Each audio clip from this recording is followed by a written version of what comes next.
What would it feel like to know that you create an absolute impact at work, particularly in this AI world?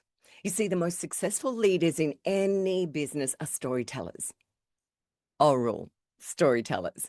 I saw a speech last week that blew me away, so I want to share it with you. I want to unpack it for you. It was from a guy called Mohammed Katani. Now, he's an engineer. You know engineers, don't you? Right? Engineers are used to dealing with dry data, facts, and spreadsheets, right? All of the information. So, what I'm about to show you is totally unexpected from an engineer. But if you want to create impact in your business, this is how you do it. I will unpack his entire brilliant speech for you. Okay, here's how he starts.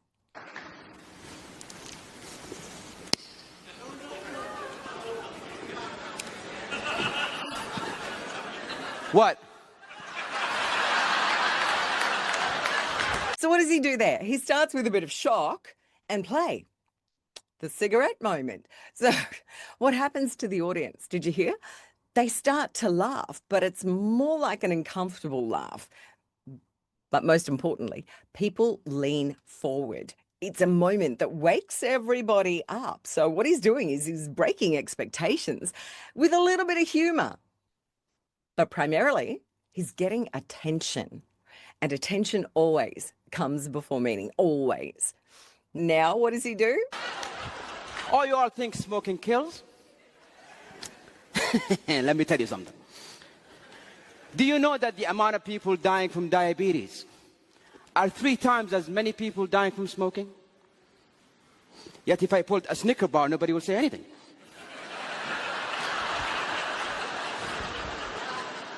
Do you know that the leading cause of lung cancer is not actually a cigarette? It's your DNA. You could smoke for years and nothing will ever happen to you. This whole war against smoking is just to restrict the farming of tobacco. Oh, he pokes a belief that we've got gently, with a bit of humor still. Smoking kills, but maybe it doesn't. So what he's doing is saying things that the audience think they believe, and then flips it upside down. So they're going, wait, what? People die from diabetes, DNA causes lung cancer? I use these arguments, even though I just made them up,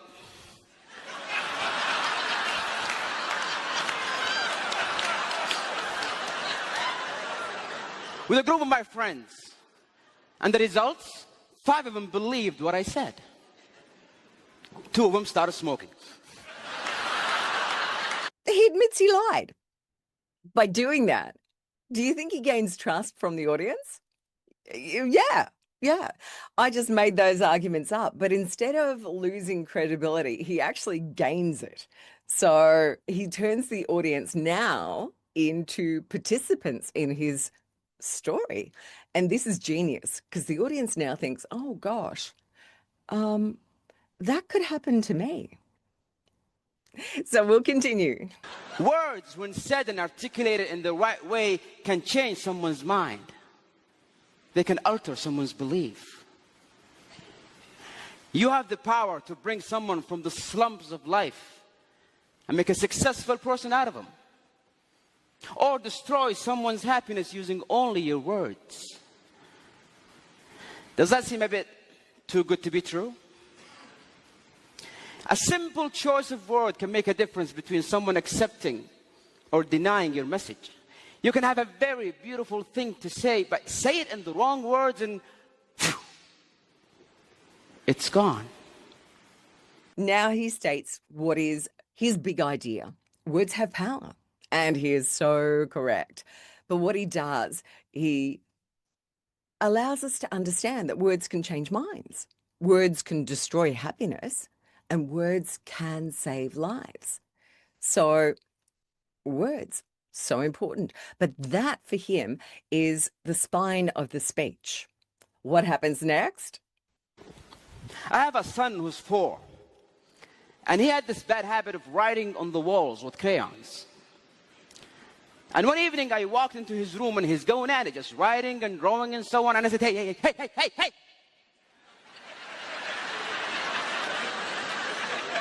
Are you stupid? Don't you ever do that again. And guess what happened? He did it again. Nobody likes to be threatened. Nobody likes to be intimidated. His pride would not allow it. He did it again just to spite me. A week later, I walked into his room, and again, he's going at it. And this time, he was even looking at me just...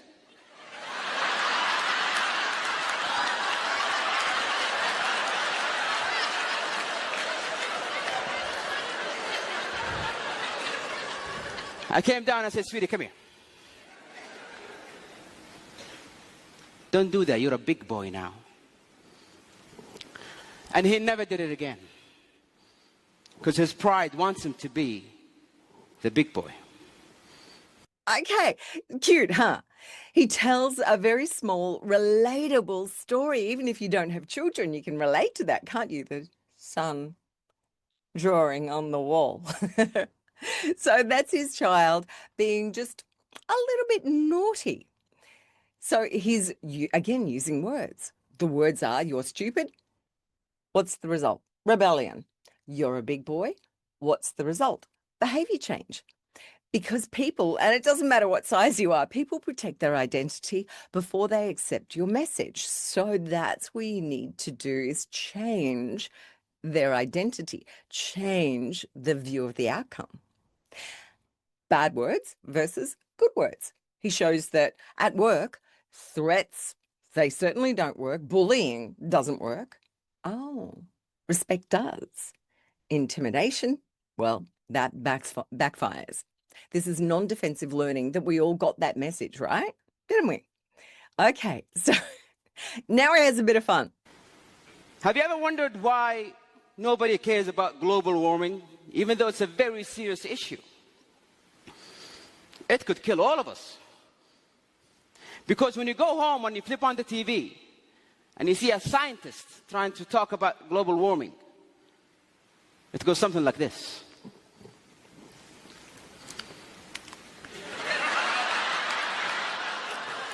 Ladies and gentlemen, as you can see from the graphs here, the statistics for 2014, it shows the water level is rising.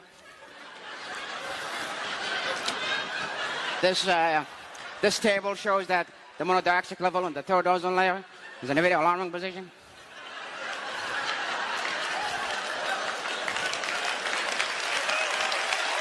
He mocks bad communication. Put your hand up. You laughed too, didn't you? Yeah, I did. We can all relate to that. Someone who is boring to listen to. As I said, facts tell. We switch off. Stories sell. So with the boring scientist, I love it. He exaggerates the monotone, fast-speaking, boring scientists with PowerPoint, death by PowerPoint. Dry facts, no emotion, no connection. People laugh. We laugh because we can totally relate. You've had people in your life doing that? Oh my goodness. So have I. So facts alone fail, but he proves that delivery matters more than data. And he gives some lighthearted relief before we get into a fairly heavy moment. Let's continue. The message never get across. But most importantly, if you are a person who's a role model, if you're a person who's been admired, anything you say could be believed. Anything you utter could be taken as truth. So this is where he raises the stakes. Role models and influence. What he's saying is, if you're admired, and you want to be admired, don't you? Your words can become truth. So this is the point of no return in his speech. My friend Nasser, he loved his father, idealized his father. He would do anything to make him happy. But his father was the kind of person who's not easy to impress. And year after year, Nasser tried, and his father was like, yeah. First year in college, Nasser got straight A's. And he thought to himself, this is it. This what will finally make my dad proud. He picked up the phone. He called his dad. Dad, I got straight A's. Are you proud? Please tell me you're proud, Father. Yeah, listen, son, I'll have to call you back. I'm busy.